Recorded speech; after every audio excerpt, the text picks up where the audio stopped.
I think justru ya ngajar anak-anak tuh harus lebih goal based daripada ngajar adults tau. Orang kan mikir kalau anak-anak tuh nggak goal based. What do you mean? You have to even be more clearer on your goals because your methods will change along the way. Your methods will adapt. Therefore, if your goals aren't clear, you will get easily frustrated when teaching children. Yes, even though the time that takes for achieving that goal might be significantly might be longer than you expect, tapi ya emang harus ada goalnya. Halo semuanya, jumpa lagi di channel ini. Di sini kita akan membahas dan mempelajari semua hal tentang Stephen. Oke, kali ini saya akan bahas tentang bagaimana cara belajar anak intuiting untuk belajar bahasa Inggris. Kenapa saya bahas ini? Karena beberapa hari yang lalu ada pertanyaan yang masuk ke saya, Dok, bagaimana sih cara ngajarin anak intuiting itu bahasa Inggris?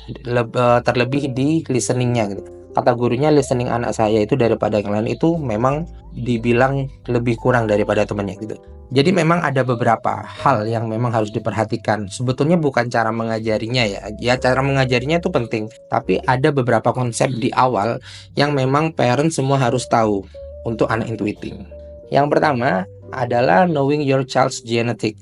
Jadi parents di sini semuanya harus tahu genetik awal dari anaknya itu apa dulu ya. Nah, karena memang di sini kita bahas intuiting, jadi kita anggap sekarang pembahasannya untuk anak intuiting. Nah, kenapa genetik ini penting banget buat parents tahu sebelum parents mengajari anaknya bahasa Inggris gitu ya. Jadi genetik ini dia digunakan agar parents itu tahu semuanya. Potensial dari anaknya itu seperti apa. Misal kayak sensing itu potensialnya seperti apa. Kemudian anak thinking, anak intuiting, anak feeling, anak insting itu seperti apa. Karena treatmentnya itu akan berbeda-beda. Jadi misal kayak gini. Misal anak sensing gitu ya. Oh, anak sensing itu memang kekuatannya itu di memori. Berarti dia cara belajarnya itu harus mengulang-ulang. Harus mengulang-ulang apa yang misal akan mau diajarkan ya. Misal anak saya itu mau belajar listening misal gitu. Jadi mereka harus mengulang-ulang terus apa yang harus diingatnya gitu ya. Jadi exposure-nya itu harus diulang-ulang gitu. Seperti itu. Jadi akan berbeda-beda nanti treatmentnya dari sensing, thinking, intuiting, feeling, dan insting gitu ya. Nah, kali ini saya mau bahas intuiting dulu. Untuk belajar bahasa Inggris yang perlu parents ketahui dulu ialah grouping your child dulu. Jadi klasifikasikan dulu anak-anak parents semuanya di sini itu masuk ke klasifikasi yang mana. Nah, klasifikasi itu fungsinya apa? Karena untuk mengetahui nih background belajar bahasa Inggrisnya itu karena apa dulu. Nah, ini penting banget nih. Nah, ini yang jarang-jarang parents itu memahami, menyadari background anakku itu harus belajar bahasa Inggris itu apa. Nah, yang pertama itu adalah mereka belajar because I will use it. Jadi mereka belajar karena memang saya akan menggunakannya gitu ya. Jadi misal kayak ternyata moms atau papa bilang kalau kita besok mau pindah ke luar negeri misal gitu. Jadi kamu harus belajar bahasa Inggris dulu. Nah, itu berarti kan si anak itu paham, dia akan menggunakannya karena dia akan pindah ke luar negeri gitu ya. Terus misal yang kedua, di lingkungannya itu dia kebanyakan pakai bahasa Inggris, misal di keluarganya gitu ya, atau misal di sekolahannya yang mungkin sekolahnya internasional, itu kan kesehariannya bahasa Inggris. Nah, otomatis mau tidak mau si anak harus bisa bahasa Inggris. Nah, jadi anak akan paham, saya belajar bahasa Inggris agar saya bisa bergaul dan ngobrol sama teman-teman atau sama keluarga yang memang budayanya itu menggunakan bahasa Inggris. Itu yang pertama. Nah, yang kedua itu adalah mereka belajar English karena ya hanya ingin bermain aja gitu loh. Jadi ada beberapa tipe anak yang termasuk tipe ini. Jadi mereka belajar bahasa Inggris itu memang hanya untuk bermain aja. Nah, biasanya anak yang tipe ini dia itu mau belajar bahasa Inggris karena misal nih ya, misal sahabatnya gitu ya, atau teman-teman mainnya gitu ya, itu dia les bahasa Inggris gitu loh. Nah, jadi anak ini tuh mau karena harapannya dia mau kumpul sama teman-temannya, jadi dia bisa main bareng tuh sama teman-temannya. Nah, itu yang tipe yang kedua. Nah, tipe yang ketiga itu adalah paksaan dari orang tua. Nah, jadi bagi tipe anak yang seperti ini ya, dia tidak tahu tuh tujuan dia belajar bahasa Inggris itu apa. Jadi karena memang my parents told me. Jadi orang tua saya itu menyuruh saya untuk belajar bahasa Inggris. Ya udah, belajar aja. Cuman permasalahannya si anak itu tidak tahu tujuan dia belajar bahasa Inggris itu apa. Nah, dari sini parents harus tahu tujuan anak-anak belajar bahasa Inggris itu ikut klasifikasi yang mana, seperti itu. Tentang belajar bahasa Inggris, jadi ada beberapa hal yang memang parents itu harus tahu. Karena dua hal ini itu penting banget sebagai hasil dari proses pembelajarannya bahasa Inggris itu nanti seperti apa. Nah, yang pertama itu ada yang namanya passion. Yang kedua ada yang namanya kreatif. Nah, nanti kita bahas satu-satu.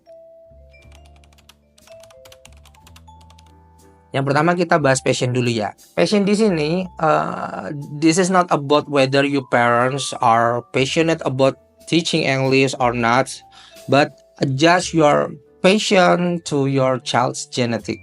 Jadi di sini tuh bukan sekedar hanya memang orang tuanya passion buat ngajar atau enggak sih gitu loh, ngajar bahasa Inggris atau enggak sih buat anaknya, tidak. Tapi passion di sini artinya sesuaikan passion parents yang akan dilakukan, passionnya itu sesuai dengan genetic personality dari anak-anak parents dulu. Jadi misal kayak gini, misal karena kita bahas intuiting ya, jadi misal intuiting gitu ya. Jadi karena kita tahu personal genetik anak kita itu intuiting, berarti kan intuiting itu kan dilambangkan dengan warna biru ya. Warna biru itu warna yang melangit ya. Warna yang melangit ini kan berarti melambangkan dia suka berangan-angan, berimajinasi, kreatif gitu ya. Nah, itu nanti terserah pada fase itu nanti dia biasanya itu kita lihat minatnya atau hasratnya itu di apa dulu. Misal gitu ya.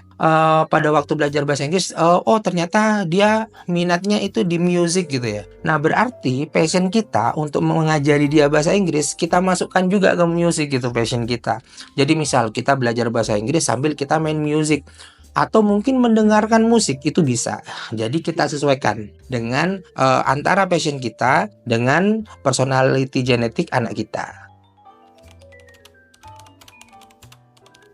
Nah, kemudian yang kedua ini kreatif. Nah, kreatif di sini maksudnya bukan untuk kreatif si anaknya ya, tapi si parentsnya itu harus kreatif. Jadi misal gini, anak intuiting gitu ya, anak intuiting itu sebetulnya lebih enak ngajarinnya. Misal kayak gini, Dek, kamu nilai bahasa Inggrisnya nggak boleh ada C. Kamu boleh main sepuasmu. Kalau kamu suka musik, kamu boleh main musik sepuasmu, tapi kamu nggak boleh ada nilai C. Nah, tinggal dilihat anaknya ini dia introvert apa extrovert. Nah, kalau teman-teman ingat ya falsafah hidupnya, kalau introvert dia kan diancam, sedangkan kalau extrovert itu kan dia diiming-imingin gitu ya bahasanya, atau difasilitasi. Nah, kalau anak intuiting introvert tinggal ancam aja dengan hasratnya dia. Misal gitu ya, oh ternyata pada fase dia belajar bahasa Inggris, dia hasratnya itu di music gitu ya. Misal dia suka ngeband gitu ya, atau dia suka dengerin lagu apa gitu. Misal anggap aja kita anaknya suka ngeband gitu ya. Nah, Dek, kamu boleh ngeband, tapi kamu nggak boleh ada nilai C di bahasa Inggrismu. Kalau misal ada nilai C, karena introvert kan dia diancam gitu ya, kamu nggak boleh ngeband selama seminggu atau sebulan. Nah, sekarang kalau anak extrovert gitu ya, anak extrovert. Nah, anak extrovert ini dia falsafah hidupnya kan diiming-imingi atau difasilitasi gitu ya. Nah, berarti diksinya seperti ini, Dek, kamu nggak boleh ada nilai C di bahasa Inggris. Kalau misal nanti nggak ada nilai C, kamu main bandnya, biasanya kan setiap hari Sabtu itu kan sampai jam 8 malam gitu ya. Nah, nanti mama tambahin sampai jam 9 malam kamu latihan ngebandnya. Nah, seperti itu. Jadi diiming-imingi. Setelah itu, orang tua itu juga tetap harus kreatif. Jadi artinya gini, sesuaikan dengan tadi ya minatnya dia. Misal dia minatnya di musik gitu ya, yang sudah saya jelaskan tadi di awal. Jadi waktu dia ngajarin, misal dia lagi fase belajar listening gitu ya, kasih imajinasi dia. Misal dia karena hasratnya di musik, coba pilihin dia lagu-lagu yang memang lagi dia senangi seperti itu. Nah, lagu-lagu yang dia senangi itu kita putarkan terus di dia. Atau misal kita bisa fasilitasi dia dengan kita membelikan atau nyari video yang paling gampang ya, nyari video di YouTube jenis-jenis lagu, mungkin genre musiknya yang sama dengan genre kesukaan anak kita, itu juga bisa dijadikan exposure. Nah, exposure ini nanti yang akan kita bahas. Nah, kemudian untuk metode belajarnya ini ada 3. Yang pertama itu ada environment, ada exposure, kemudian ada practice.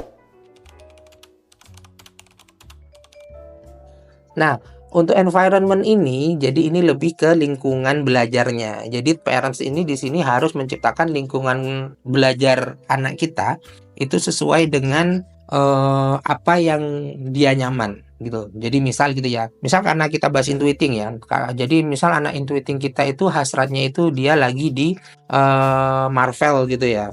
Dia suka Iron Man gitu ya. Jadi buat aja suasana belajarnya itu seperti tema-temanya tema-tema Iron Man. Jadi misal bisa dikasih kamarnya, misal dikasih poster-poster Iron Man gitu ya. Kemudian misal kita sambil belajar itu sambil pakai media kayak video-video di YouTube yang berisikan tentang Iron Man yang versi kartunnya misal kayak gitu, atau segala hal yang memang mencerminkan imajinasinya dia sehingga dia nyaman itu untuk environmentnya gitu ya. Yang kedua ini adalah exposure. Nah, sebetulnya akan lebih maksimal exposure kita kalau memang dilakukan ketika dia masih misal di bawah 5 tahun gitu ya, kita exposure. Nah, exposure atau paparan ini misal kayak gini. Exposure itu kan ada macam-macam kan ya. Ada dalam bentuk visual, misal video gitu ya, atau dalam bentuk auditory gitu ya, atau pendengaran gitu ya, atau misal dalam bentuk musik gitu ya. Nah, misal gini, dari kecil itu udah dipapar sama video-video yang conversation-nya itu bahasa Inggris. Kemudian dari kecil itu sudah dipapar dengan musik-musik atau lagu-lagu yang memang berbahasa Inggris seperti itu. Atau mungkin misal koleksi buku. Nah, sekarang kan banyak tuh koleksi buku atau music box gitu ya. Music box itu misal kita pencet tuh ya, oh ternyata ini gambar pisang gitu. Nah, itu misal kita pencet itu akan keluar audionya. This is bananas. Nah, itu kan banyak kayak gitu. Nah, itu salah satu bentuk contoh exposure. Nah, ini akan maksimal kalau memang dikerjakan dari awal gitu. Nah, yang ketiga ini practice. Nah, practice ini atau latihan ini ada 3 step yang mungkin bisa digunakan sama parent semuanya di sini untuk mengajari anak-anaknya. Yang pertama itu gunakan 2 orang. Jadi kenapa kok digunakan 2 orang? Jadi biar si anak ini tidak bingung bahasa. Mungkin ini bisa diterapkan pada anak-anak yang memang masih usia di bawah balita gitu ya. Anggap aja di bawah 5 tahun gitu ya. Nah, jadi memang dari kecil dia itu sudah paham. Oh, kalau ngomong misal gitu ya. Oh, kalau ngomong sama mama ini pakai bahasa Indonesia, kalau ngomong sama papa ini pakai bahasa Inggris gitu ya. Jadi anak itu akan mengidentifikasi sendiri. Oh, berarti saya harus pakai bahasa Indonesia, saya harus pakai bahasa Inggris gitu ya. Nah, jadi gunakan 2 orang. Bisa juga mungkin pakai guru lesnya nanti misal. Itu bisa. Nah, kemudian yang kedua, sesuaikan fasenya. Nah, dia itu fase lagi belajar apa di bahasa Inggris tuh. Nah, kalau kita lihat ya, sebetulnya belajar bahasa Inggris itu ada 4 tahap yang harus dilewati secara berurutan.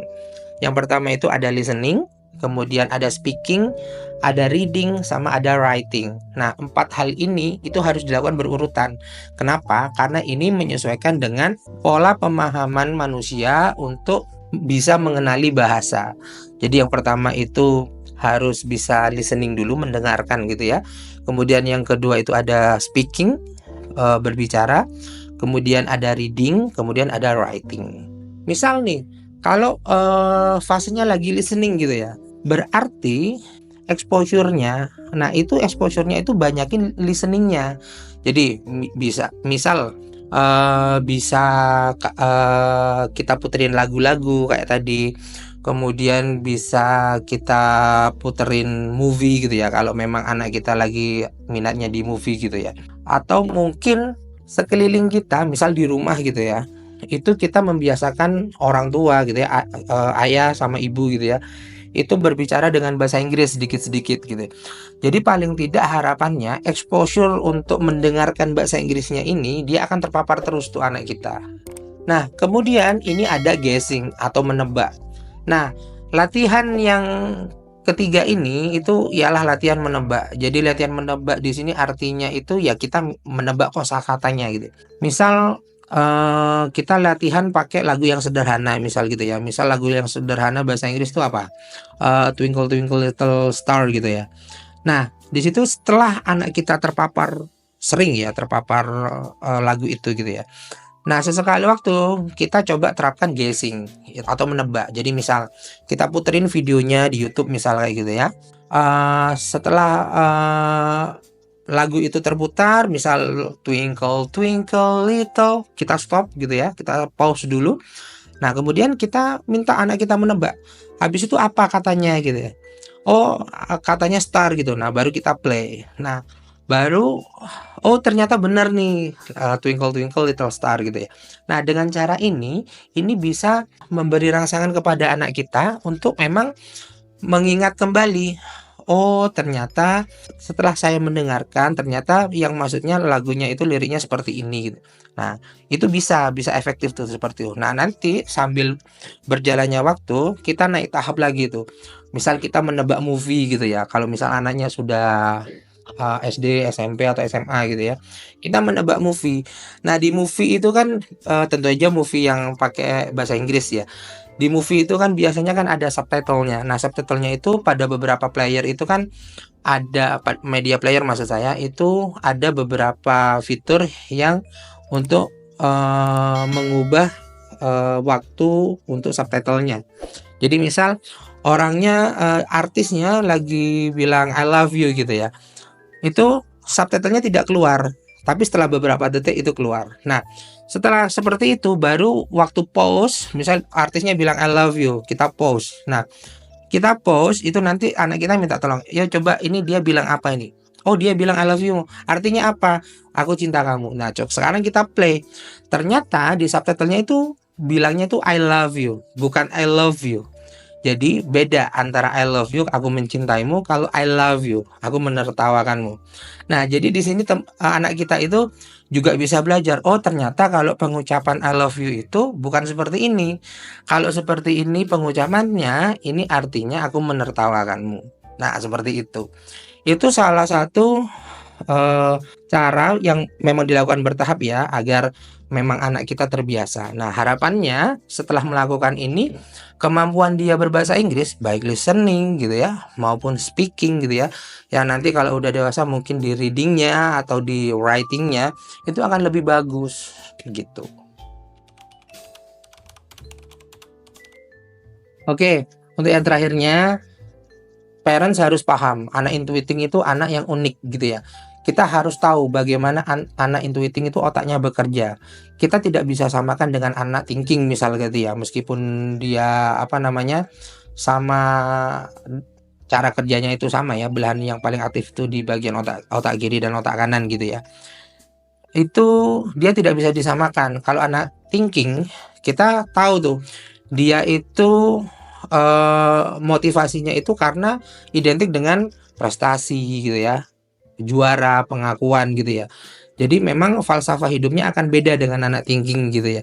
Misal kalau anak thinking gitu ya, falsafah hidupnya itu misal kalau yang introvert diancam sama kayak tadi ya, kalau yang extrovert diiming-iming. Misal kalau dia introvert, Dek, kamu kalau bahasa Inggrismu ada nilai C gitu ya, itu nanti kamu nggak bakal naik kelas. Kalau kamu nggak naik kelas, itu gimana nanti kamu mau melanjutkan sekolah gitu. Nah, itu seperti itu. Itu contohnya saja. Nah, hal ini, diksi ini kalau diberikan ke anak intuiting itu tidak bakalan bisa. Nah, karena anak intuiting itu dia itu pikirannya itu sudah jangka panjang. Dia sukanya itu berangan-angan, imajinasi. Nah, kata kuncinya apa? Bayangkan kalau nanti gitu ya.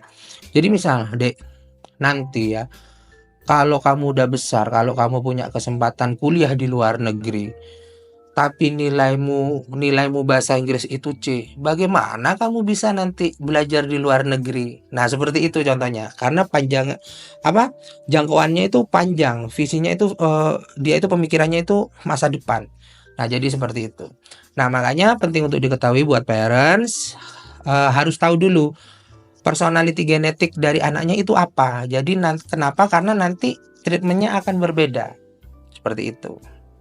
Mungkin itu sharing saya kali ini. Kalau ada parents atau teman-teman yang mau sharing pengalaman mendidik anaknya, atau mungkin ada guru gitu ya, pengalaman mendidik muridnya untuk mendidik bahasa Inggris, bisa sharing di komen di bawah ini.